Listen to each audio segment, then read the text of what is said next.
আজকে যে বিষয়টি নিয়ে আলোচনা করব সেটি হলো যে মহিলাদের মূত্রনালীতে ক্যান্সার, যাকে আমরা বলি প্রাইমারি ইউরোথেলিয়াল কার্সিনোমা।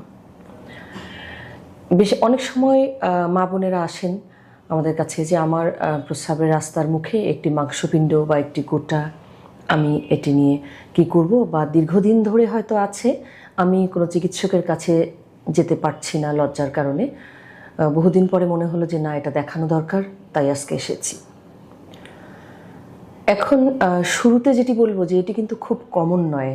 যেমন প্রস্রাবতন্ত্রের অন্যান্য যে ক্যান্সারগুলো আছে, যেমন ধরুন মূত্রথলির ক্যান্সার বা কিডনিতে টিউমার বা ক্যান্সার, এগুলোর তুলনায় কিন্তু মূত্রনালীর ক্যান্সার কম হয়।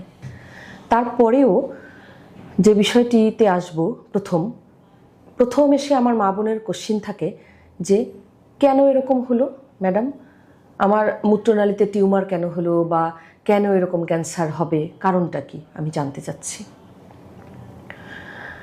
প্রথমত আসি যে দীর্ঘদিন ধরে যদি কারোর প্রস্রাবের ইনফেকশন থাকে, সেখান থেকে হতে পারে।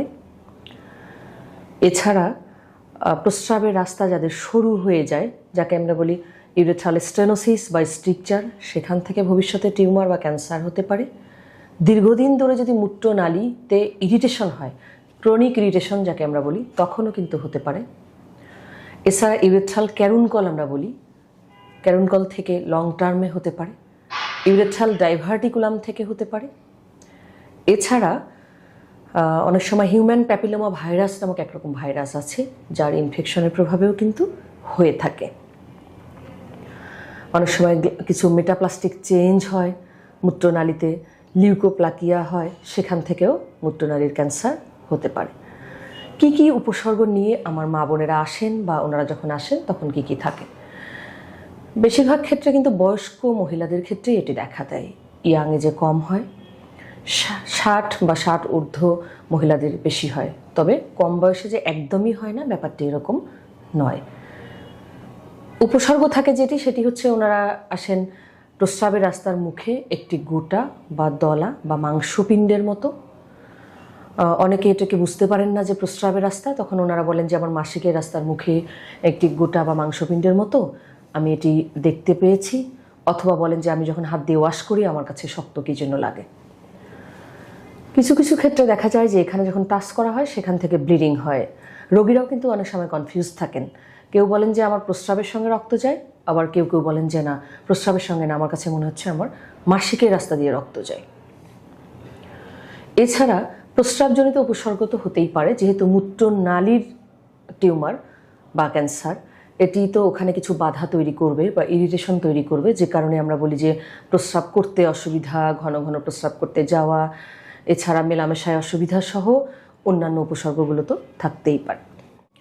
তো যখন রোগীরা, আমরা বেশিরভাগ সময় দেখতে পাই যখন রোগীরা আমার কাছে আসেন, তখন শতকরা 50% রোগীর ক্ষেত্রেই এটি লোকালি অ্যাডভান্সড হয়ে যায়, কারণ ইনিশিয়ালি ওনারা এটাকে তেমন কোনো গুরুত্ব দেন না। করণীয় কি? এরকম উপসর্গ পেলে দ্বিধাদ্বন্দ্ব নিয়ে ঘরে বসে না থেকে আপনি একজন ইউরোলজিস্টের পরামর্শ গ্রহণ করুন, যিনি আপনাকে শারীরিকভাবে এক্সামিনেশন করলেই কিন্তু কিছুটা ধারণা পেয়েই যাবেন, যে আমরা ধারণা করতে পারি যে হ্যাঁ, এটি হয়তো খারাপ কিছু, বা এটি টিউমার বা টিউমার জাতীয় কিছু। আবার কিছু আছে যেগুলো টিউমার জাতীয় কিন্তু নয়। এখন লোকাল এক্সামিনেশন তো আইডিয়া দেবেই, সেই সঙ্গে 2 কুস্কিতেও আমরা হাত দিয়ে পরীক্ষা করে দেখি যে অনেক সময় ক্যান্সার থাকলে এটি ছড়িয়ে গিয়ে কুস্কির লিম্ফ নোড কিন্তু ফুলে যায়, যদি নিচের অংশে টিউমার হয় বিশেষ করে। তো শারীরিক পরীক্ষা নিরীক্ষার পরের প্রশ্ন কি, যে এরপরে তাহলে আমাদের করণীয় কি? আমরা ধরে নিলাম যে এরকম কিছু আমরা সন্দেহ করছি, তখন কিন্তু আসে যে ওখান থেকে বায়োপসি নেবার প্রশ্নটা, যে বায়োপসি নিয়ে মাংস পরীক্ষা করে কনফার্ম হতে হবে যে আদৌ ক্যান্সার বা ক্যান্সার নয়। মাংস পরীক্ষা করবার বিষয়টি দুভাবে করা যায়। একটি হচ্ছে মাসিকের রাস্তা দিয়ে গিয়ে ওখান থেকে মাংসের টুকরা নিয়ে পরীক্ষা করা যায়, এক্সিশন বায়োপসি আমরা বলি, বা ইনসিশনাল বায়োপসি। এছাড়া যদি মূত্রনালীর একদম শুরুর অংশে, যেখান থেকে মূত্রথলির যে অংশ থেকে এটি শুরু হয়ে নিচে নেমেছে ভেতরের দিকে হলে, সেক্ষেত্রে কিন্তু ইউরেথ্রোসিস্টোস্কোপি নামে এক ধরনের যন্ত্র আছে, এই যন্ত্র দিয়ে ঢুকে ওখান থেকে বায়োপসি নেওয়া হয়। এখন কি কি ধরনের ক্যান্সার এখানে হতে পারে? মূত্রনালীটার কিন্তু আমরা যেটা বলি যে ওটা কিন্তু কাভারিং একরকম না, তাই এখানে স্কোয়ামাস সেল কার্সিনোমাও যেমন হতে পারে, এখানে ইউরোথেরিয়াল কার্সিনোমাও হতে পারে, এছাড়া কিছু গ্ল্যান্ড আছে প্যারাইওরেক্টাল গ্ল্যান্ড যেখান থেকে অ্যাডেনোকার্সিনোমাও হতে পারে। অনেকের প্রশ্ন, আপনি বুঝলেন যে ক্যান্সার, তখন আপনার করণীয় কি? অবশ্যই আমাকে লোকাল স্টেজিং করতে হবে। আমরা তখন পেলভিক এমআরআই করে নিই যে এটি ওখানেই সীমাবদ্ধ আছে না ছড়িয়ে গেছে, ছড়িয়ে গেলে কতটুকু ছড়িয়ে গেছে, lymph node, pelvic lymph node, কুস্কিতে যে ফুলে যায় সেই লিম্ফ নোডগুলোতে ধরেছে কিনা, এবং এছাড়া লাংসে ছড়িয়েছে কিনা এটার জন্য বুকের সিটি স্ক্যান বা এক্স রে এগুলো করা হয়। আনুষঙ্গিক পরীক্ষা নিরীক্ষা কমপ্লিট করবার পরে সিদ্ধান্ত নেওয়া হয় যে তার চিকিৎসা কী হবে। এখন অনেকেই মনে করবেন যে তাহলে চিকিৎসা কী, আমরা ততক্ষণ ধরে এগুলো বুঝলাম যে এগুলো সমস্যা, চিকিৎসা কী? যদি আসলেই ডায়াগনোসিস ক্যান্সার এসে যায় তখন কিন্তু চিকিৎসা নির্ভর করবে এটি কোন স্টেজে আছে তার উপর, কোন ধরনের ক্যান্সার তার উপর, এবং মূত্রনালীর শেষের অংশে অবস্থিত না ভেতরের দিকে অবস্থিত। যদি শেষের দিকে হয় তাহলে কিন্তু বেটার, কারণ সেক্ষেত্রে অপারেশনের ফলে প্রস্রাব লিক হওয়ার টেন্ডেন্সিগুলো কম থাকে। তাই চিকিৎসা হতে পারে শুধুমাত্র অপারেশন, কখনো কখনো, কখনো কখনো রেডিওথেরাপি, অথবা কখনো কখনো কম্বিনেশনে অপারেশন, রেডিওথেরাপি অথবা কেমোথেরাপি, যে কোনো একটা। এটি নির্ভর করছে কেস বেসড, যে আপনি কোন অবস্থায় এসেছেন, কোন স্টেজে এসেছেন, কোন ধরনের ক্যান্সার, পরিস্থিতি অনুযায়ী সিদ্ধান্ত নেবে একজন ইউরোলজিস্ট।